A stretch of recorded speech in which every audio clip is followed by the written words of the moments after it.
Hello and welcome. Thank you for joining us. We are broadcasting from the Thomas K. McKeon Center for Creativity, and I'm your host, Corey D. Taylor. My guest today is Ilan and Anne Kozlowski. They are here to talk about Ilan's amazing ability to write screenplays as well as stage plays. If you want to know what it takes to be successful as a beginning writer of screenplays and stage plays, well, you come to the right place. So stay tuned because this is Up Close with Corey Taylor.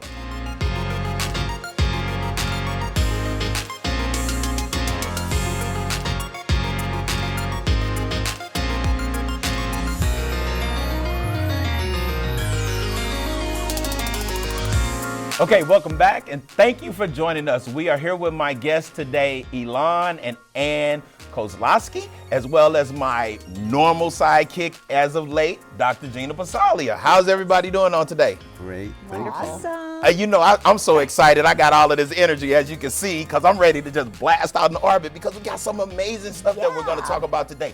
We're going to be talking about two things. You have a screenplay, which is Cherokee Chosen, and you have a stage play, which is Shades of White. Now, before we go further, Dr. Gina, I understand that you just did 3 screenings of this play, and it was sold out every screening. So, talk to us a little bit about what led up to you wanting to do 2 plays, a screenplay and a stage play.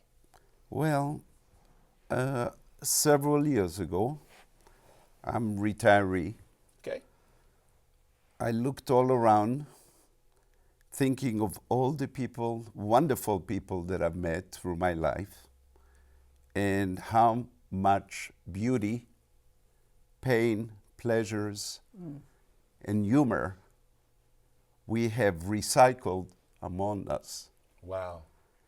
And the first thing came to my mind is, why can't I sit down and instead of writing a poem, which I normally do for years and years, maybe I could write a screenplay. Maybe I could write a film. Maybe I could take it a step further. And I felt that I have it in me, that it's there. Okay. And basically what I have to do is find a short way, a very short way. Very short way? To sit down, study a little bit, and certainly I was not in the mood to go back to school and learn how to write. I was not. At the age of 66 today, at the time I started writing, I was 64, and I knew that maybe I could find a couple books, and with the help of our community, I could sit down, have a big meeting with some friends of mine, tell them about the plan, we'll have a big lunch over our house, and see if my dream could come true. So basically, what I did is I picked up the phone and called professors, writers, lawyers. That's a good one, lawyers. And few dearest friends of mine who are basically Native Americans. This is for the Cherokee Chosen. So Ilan, you were inspired, did you already have a theme, or you just felt something bubbling up about this whole concept of humanity? I mean, I'm hearing this like human concept coming out. Well, being here for many, many years, I came here early 70s, I heard many times by Native Americans a hint or direct statement that someone in their family, my grandmother, my grandfather, my mom, my dad, being a Cherokee, always felt that they were part of the long-lost tribe of Israel. I've heard that too. And that's interesting that you said that, because as I was talking to you all previously before we came to stage, I was like, I had been on this thing for like the last 3 months, month and a half, 3 months, something like that, really searching. And you and I, in our talk, we had got into this whole thing about the long lost tribes of Israel. So it's just amazing that now you've literally written about this. So before we go there, I heard you say something. You said, when I came here many, many years ago, actually, where did you come from? Truly, I have an extremely exciting life.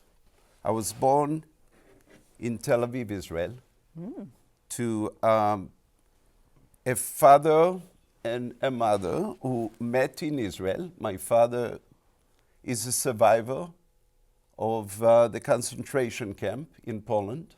Wow. Ended up coming to Israel, meeting my mom there, getting married.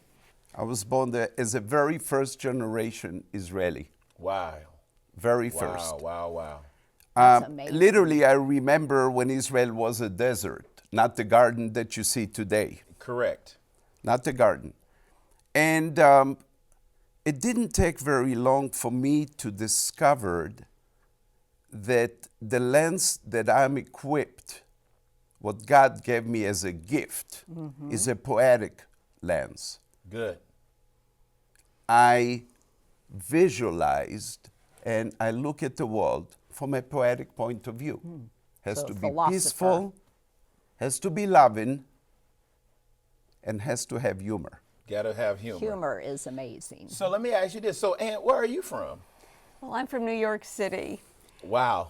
And what's interesting is I grew up as a ballet dancer, studying ballet in New York, studying at the Joffrey Ballet. And what I didn't know is when I was 10 years old and a student at the Joffrey Ballet, a 20-year-old young Israeli dancer with the Joffrey Ballet was this man right here. Oh, wow. So we were there in New York That's because he great. actually left Israel to follow a dream at the age of 14. He received scholarships to study dance at the Joffrey Ballet School and the Alvin Ailey. Wow. dance wow. I keep saying theater. wild, but it's wild, It's but it's like a true. wow as Yeah, well. it's like an amazing story. So weaving we were dancers, together. but we were both dancing in New York at the same time. And later, as destiny would have it, we both ended up coming to Tulsa, Oklahoma to dance at different times, but we met here.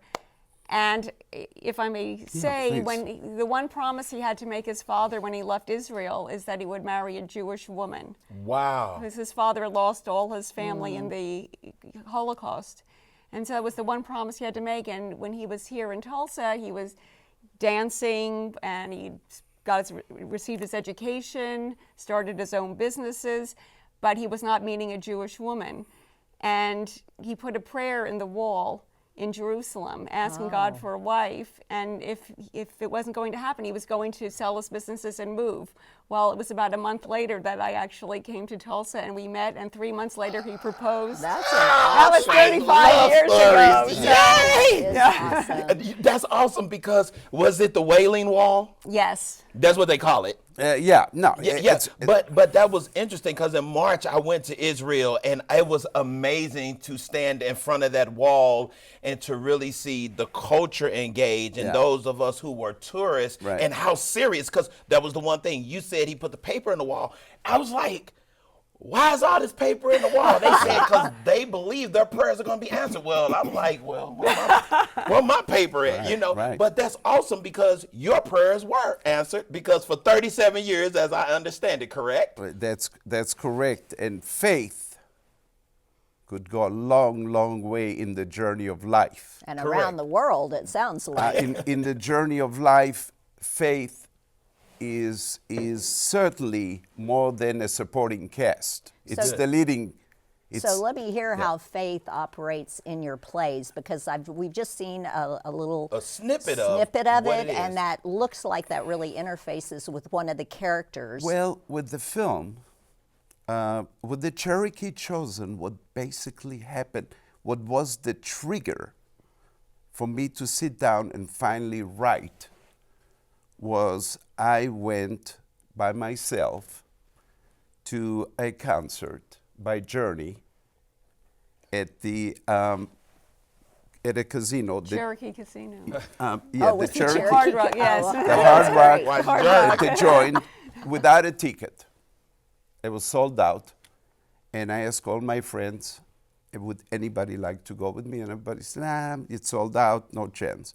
I decided to go by myself. And when I got to the casino, I went upstairs to their tickets booth. And I said, listen, I need one ticket. I came a long, long journey to see Journey. And they said, well, where are great you is from? that? And I said, the Holy Land. I said, the Holy Land?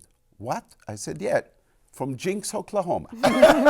That's true. That's a holy land. That To is me, a- anywhere on Football. earth, Mecca. anywhere on earth, in other words, is equally holy. Right. That's my point. Anywhere on earth, the earth is a gift that we got from God, and it's equally holy. I don't care where you live, it's equally beautiful and holy. Anyway, finally they asked me, no, come on, get serious. Where are you from? And I said, I'm from Israel. I'm from Tel Aviv. Where? And I said, I'm from Tel Aviv. For a while, we were joking around. They couldn't believe it. And one of them looked at me, one of the tickets sales lady, and said, my grandparents would have loved to meet you. Wow. And I said, why? And she said, we, the Cherokee people, believe that we are part of the long-lost tribe of Israel. Oh, that's what began to trigger in your mind. And Wow. as well as she was willing to do something for me that day, and I'm sure they remember that, she said, I said, okay, now that we are relatives, can you get me one ticket, please? Use it. A little leverage, never hurts. Yeah, I always wanted to see this band, which I love. And she said, I'll tell you what I'll do. I'll do something for you, which let me make sure that it's okay with my boss. She called her boss, and she said, okay, here's what we will do. She got the permission. Here's a piece of paper right over here. I need one ticket. We're not allowed to do that. Go and stand in front of the door, in front, on the outside of the casino, and hold this sign. And I'm giving you the permission, an official permission to do that. Normally, we don't allow to do that. No soliciting of any sorts, not buying, not selling. So I went downstairs and held a sign. I wrote one and circled it, thinking that you will understand if I'm standing in front, I need one ticket. A gambler passed by me and thought that I need $1. Oh, no. And he went inside, called the security people. It's part of the movie. Wow. And the Okay. security people called their own little security outside, and they came in, two wonderful Cherokee giants with their uniforms, and they said, you have to leave immediately. And I said, why? And they said, because we received a complaint that you want $1 from each person that walked by here. That was lack of communication, wasn't it? No, I think it was a perfect interpretation and actually a calling from God. Okay. I thought that was perfect. Okay. And Well, you it- forgot to say in your mind, you you, know- went 1-800 oy vey. Yeah, no. Oh yes, There's a because good I was there. I was there. 1-800 OVA. No, it's true though, and you would see it in the film. I was there till about 7:45, not one ticket. And I looked upstairs, and I always tell this to my wife for many years. I said, if you're under pressure, who would you call to? That's right. Don't call the Ghostbuster. They already made their millions and they disappeared all over Hollywood.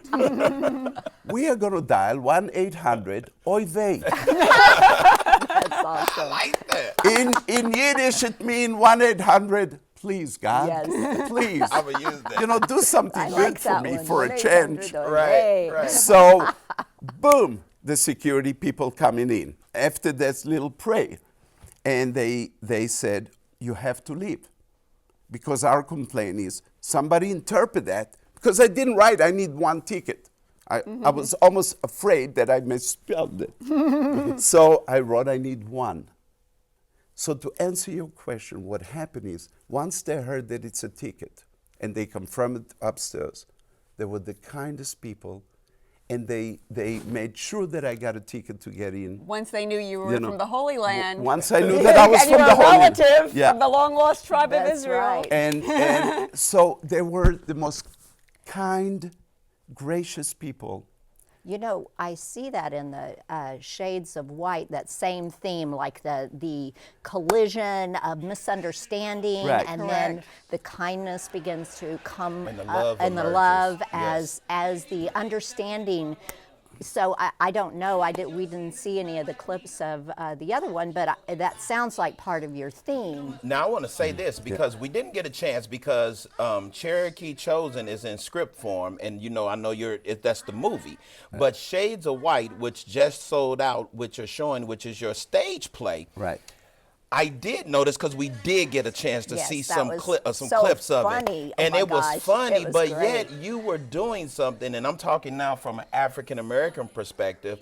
You created a stage play that you were dealing with social taboos, if you will, about racism and everything, but you're really bringing humor to the situation, which your intent is to bring about love. But when I was sitting there, where typically people would make it about racism between African Americans and Caucasians, you chose to use Caucasian and Jewish people. So is that a reason why it's called Shades of White? What made you come up with that title? Well, I've always, and I've lived my life in that fashion. In order for me to understand where you're coming from, let me walk in your shoes. Let me walk in your shoes. Let me feel your pains. And let me gain my gains through your blood, sweat, and tears. Okay. And in this particular case, I felt that in order for me to write something that from my heart to the audience heart, not from my heart to the mirror, which a lot of writers do that mistake, I have to wear all of my characters' shoes Okay. and understand where they're coming from.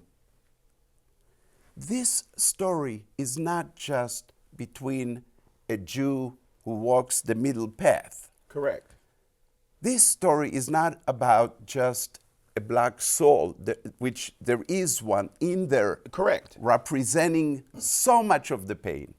This story does not just represent a white person on the right. This story represents 5 characters who are 5 human beings, who are 5 beautiful human beings with all of our faults. Okay. And misunderstandings and judgments and preconceived ideas, and then you just bring it all together. You do an amazing job. I would say with that if we only going to concentrate on each other's faults, brothers and sisters, we're not going to have a nation. Correct. We each going to pull, oh, I'm blue, I'm going to pull to the blue. I'm red, I'm going to pull. Whatever happened to the white, red, and blue? The flag, the beautiful country. Yes. How about putting each other in each other's shoes?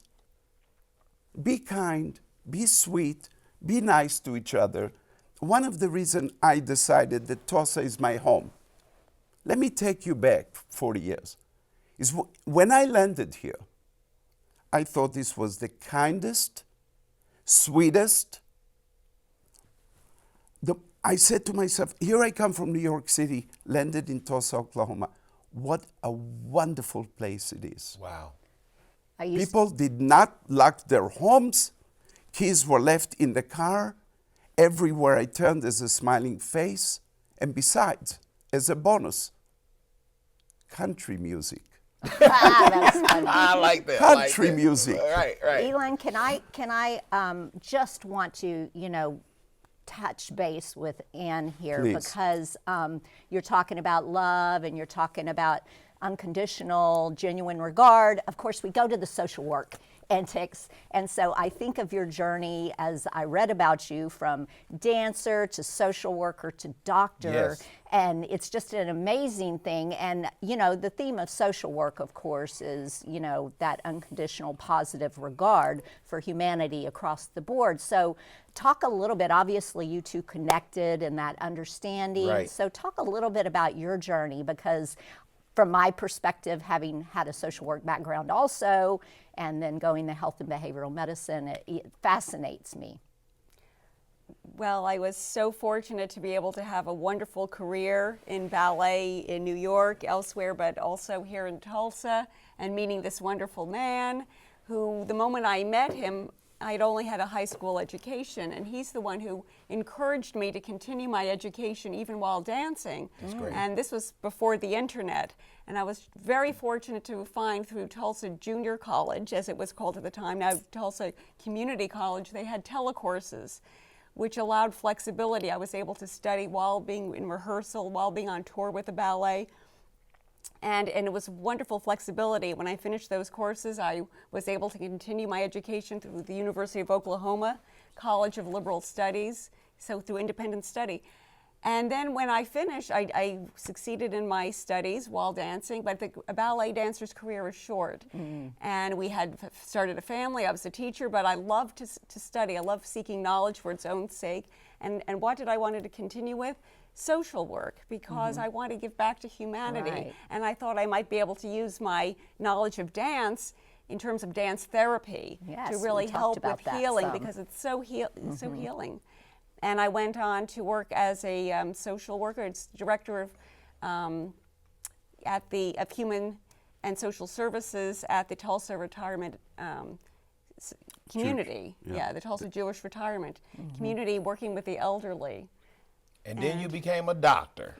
And that's Yes. it's osteopathic medicine now? And Yes. radiology, yeah. But I got a question though, because analytical, definitely analytical on your part, a doctor, and now an artist, but both artists. Yes. How do y'all mesh well together? Because at my house, my wife's the analytical person and I'm the artist. And Right. people say, how y'all function? Because, like, you know, and then I understand that not only you wrote the screenplay and the play, but you came in on some of the editing part of it. So how does that work? I'll tell you. My wife is an absolutely perfect square, I love it. and I am an imperfect circle. But my imperfect circle fit perfectly inside this beloved, lovely, smart, gracious wife of mine. Oh, that's that's great. awesome. It fits perfectly.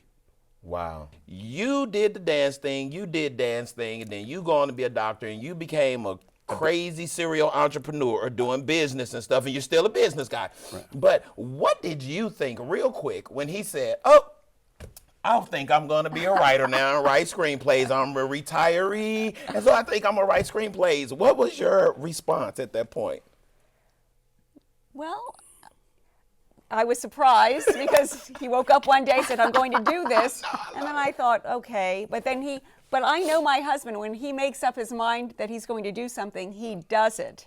Wow. He gets things done. And so I'm not surprised that he's really accomplished what he said he would set out to do. So you sort of had to gear up like, okay, this is going to happen. Right, and I'm determined. You know, anything worth doing is worth doing well. When he said, I'm going to do this, I'm serious about it, I put all of my effort and energy behind him, because he was supportive of me. Because when I was a social worker working with the elderly, becoming interested in their health issues, I thought, well, if I had another life, maybe I would be a doctor like my father, my grandfather, and my grandmother were all doctors. Yeah. And my grandmother, who graduated first in her class from Johns Hopkins Medical School in 1923, she would always be a big role model. But I knew I wanted to be a dancer. But I thought if I had another life, I'd be a doctor.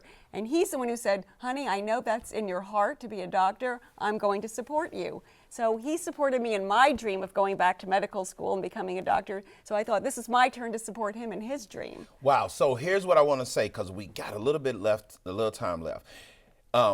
You got two winners on your hands. You got a stage play, Shades of White, that's sold out 3 shows back to back. Everybody in the theater company would love that to happen. Then you had to turn away like 200 people. Then you have Cherokee Chosen, which is a screenplay that I understand won an award in World Festival in Houston. And these are, and I want our viewers to know, this is his first time writing any type of screenplay or a stage play. So that's one thing. You can do it if you want to. But this show, Up Close with Corey Taylor, is all about helping people to know what it would take for people to go on and be successful. So I want, give me about 5 minutes of what you think it would take to be successful.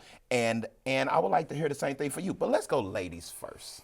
For me, it's hard work and discipline. This is where I've gotten, you have an ounce of talent, but you've got to have that hard work and discipline. That's where I feel like I am where I am today. I think that's what it takes to be successful. And my father told me anything worth doing is worth doing well. Don't underestimate the effort that it takes. Put everything you can into it. Ilan. Mine is cherish every heartbeat that you have and value it. Wow. Recognize the fact that every heartbeat is your universe. And if you don't connect with that thought, think what would happen without that heartbeat. You have no universe. Wow. Every human being that you meet, love them as part of the human family. So, Brothers and sisters, with great respect, as if you love your own sister, your mother, your brother, your father, your son. And life may take a turn for the best. well, I just want to say this has been an amazing show. I definitely want to invite you all back so that we can talk more about this. We ran out of time, so thank you all so much for coming. Yes, thank Thank you. you This for was joining us, Dr. Gina, Absolutely, again. my pleasure. I hope you've enjoyed our show today. I would like to thank all of my guests today. I would like to thank Ilan and Anne Kozlowski for joining us, as well as Dr. Gina Pazzalia. I think that you need to know this. Change is inevitable, but your attitude towards that change is always optional. Until next time, keep looking forward.